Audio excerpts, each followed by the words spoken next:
cette petite capsule qui me permet, en tant qu'accompagnatrice jardin de la Haute-Gaspésie, de vous transmettre quelques informations afin que vous puissiez faire vos semis à la maison. Donc, la première capsule consiste à vous expliquer quel est le matériel dont vous avez besoin à la maison pour réaliser vos semis. La première chose, ce sont les semences. Donc, en Gaspésie, actuellement, qu'est-ce qu'on peut encore planter? On est vraiment limite au niveau des semences de tomates et poivrons, mais vous pouvez toujours en planter cette semaine. Les poivrons, peut-être vous allez devoir les rentrer dans des pots à la fin de la saison, par contre, et les tomates, peut-être qu'ils vont être vertes, mais ils vont mûrir à la maison par la suite si vous les rentrez. Donc, on peut planter aussi de la salade, toutes les fines herbes que vous connaissez, et des cerises de terre. Donc, ça serait ça d'ici la fin du mois d'avril. Ensuite, ce qu'on a besoin, c'est du terreau. Donc, je vous propose de prendre un terreau qui est déjà fait à la quincaillerie ou en centre jardin. Ce qui est important, c'est de prendre un terreau qui est identifié, qui est vraiment fait pour les semis. Semis et pousses, ici qui est écrit. Biologique, si vous avez le choix, c'est l'idéal.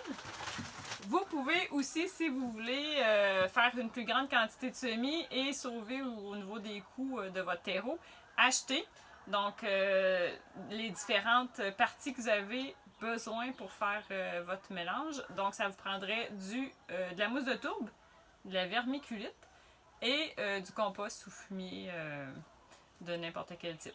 Donc, ça, c'est ce que ça vous prend. Ensuite, aussi, des pots. Donc, la première chose, c'est des multicellules. Moi, c'est ce que j'aime bien utiliser.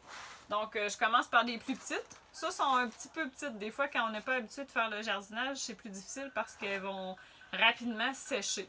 Mais moi, c'est celle que j'aime bien utiliser en premier. Puis ensuite, ça nous prend le multicellule qui va être un peu plus grosse.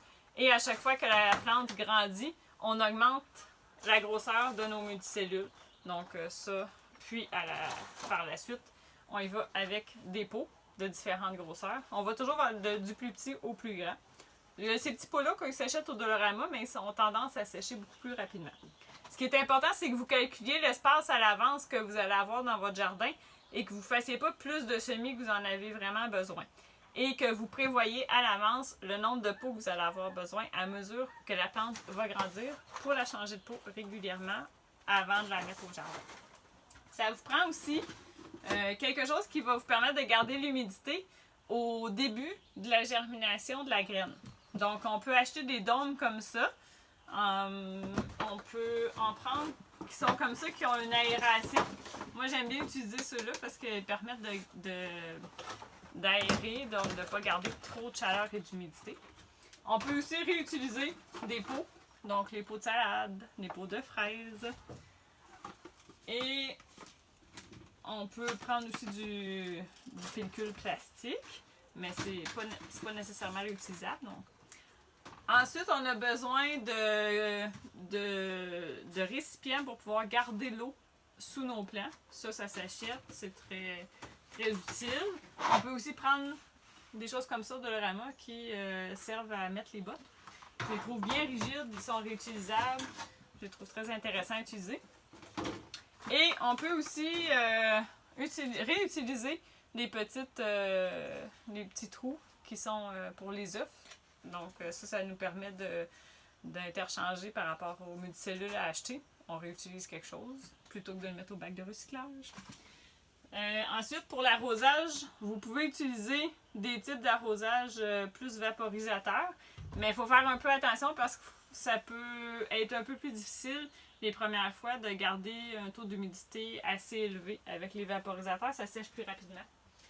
On peut utiliser la petite arrosoir, sauf que c'est très important qu'il y ait des petits trous, pas des gros trous parce que la graine, ça l'aidera pas. Il faut vraiment que ce soit des petits trous. Ou on peut même reprendre des anciens pots d'épices, ceux qui ont des tout petits trous. Donc ça peut être aussi utilisé. Ensuite, ça vous prend soit une fenêtre au sud ou sud-est, donc le plus possible de lumière. Ça peut être une bonne façon de faire des semis, comme dans le temps. Mais vous pouvez aussi décider d'acheter des néons, des fluorescents. Vous pouvez prendre ceux-là qui sont très abordables, ne coûtent pas très cher en quincaillerie. Donc, vous choisissez Daylight ou Cold White. Et enfin, vous pouvez prendre les néons qui sont vraiment faits pour la culture de semis, donc les T5. Voyez-vous, ça, j'ai acheté à 45$ dans un centre jardin. Puis ensuite, il faut que vous prépariez une façon de faire pour que vous puissiez mettre vos néons afin que vos petits semis puissent être sous la lumière.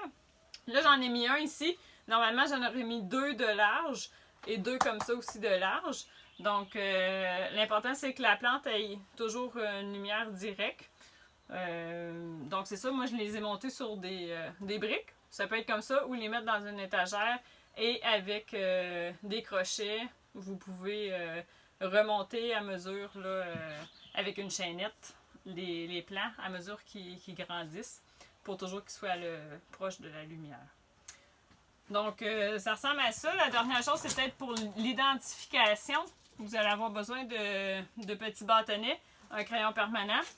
Vous pouvez aussi réutiliser des morceaux de plastique de pot de yogourt. Les pots de yogourt sont intéressants aussi à conserver.